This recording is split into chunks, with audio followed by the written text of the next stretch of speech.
विपक्ष के कई सांसद, कई नेता, कई दल ऐसे हैं जो ये माहौल बनाना चाह रहे हैं कि ये वक्फ संशोधन बिल जो है ये मुसलमानों के खिलाफ है। कौन कौन से दल हैं ये? कांग्रेस जैसी पार्टियां, राजद जैसी पार्टियां, सपा जैसी पार्टियां। सच्चर कमेटी की रिपोर्ट 2006 में आई थी मुसलमानों के हालातों को बताती हुई। 2006 से पहले अधिकांश समय किन लोगों की सरकारें थी? केंद्र की अगर आप बात कर लें, कांग्रेस और कांग्रेस समर्थक सरकारें थी। पार्लियामेंट में ये आया नहीं, इसके ऊपर चर्चा नहीं। जब आएगा, चर्चा होगी, अपनी बातों को आप रखिएगा, उसके बाद आप बोलिएगा कि क्या सही हुआ, क्या गलत हुआ। इन एंटीसिपेशन पहले से ही ये सारी बातें कर कर समाज के बीच में गलत संदेश देना, उनको भ्रमित करना, ये कतई उचित नहीं है। बिल को लेकर रिजोल्यूशन पास किया है केंद्र सरकार के खिलाफ।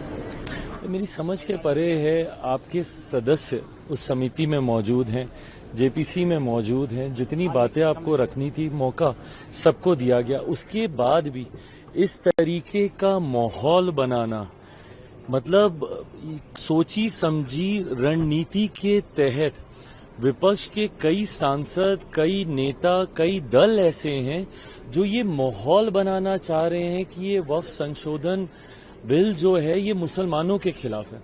मेरी समझ के परे है कि इस तरीके से मुसलमानों के बीच में आप अपनी राजनीतिक रोटियां सेकने की सोच से, और कौन कौन से दल हैं ये?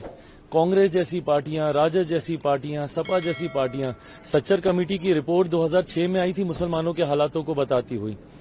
2006 से पहले अधिकांश समय किन लोगों की सरकारें थी? केंद्र की अगर आप बात कर लें, कांग्रेस और कांग्रेस समर्थक सरकारें थी।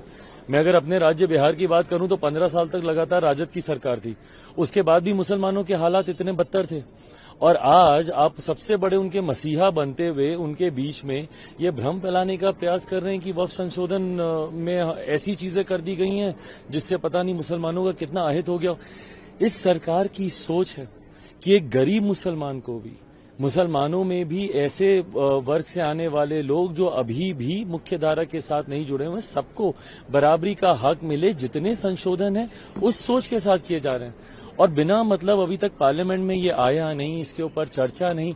जब आएगा, चर्चा होगी, अपनी बातों को आप रखिएगा, उसके बाद आप बोलिएगा कि क्या सही हुआ, क्या गलत हुआ।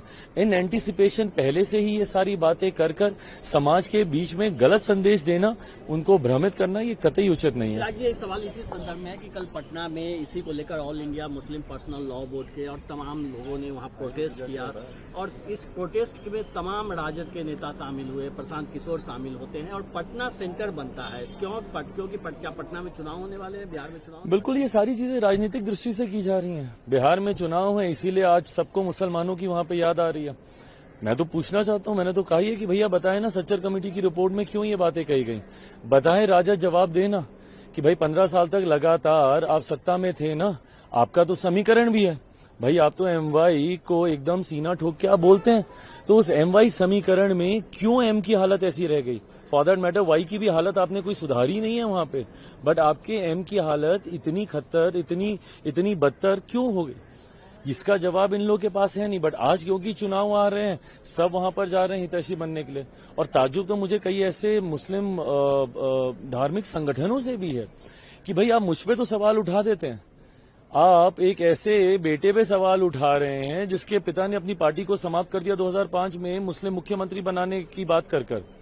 बट इन लोगों से आप सवाल नहीं पूछ रहे जो अपने आप को मुसलमानों का संरक्षक बोलते हुए, उनका हितैषी बोलते हुए, आज तक उन्होंने मुसलमानों को लूटने के अलावा, उनको अपना वोट बैंक बनाने के अलावा उन्होंने कोई काम नहीं किया।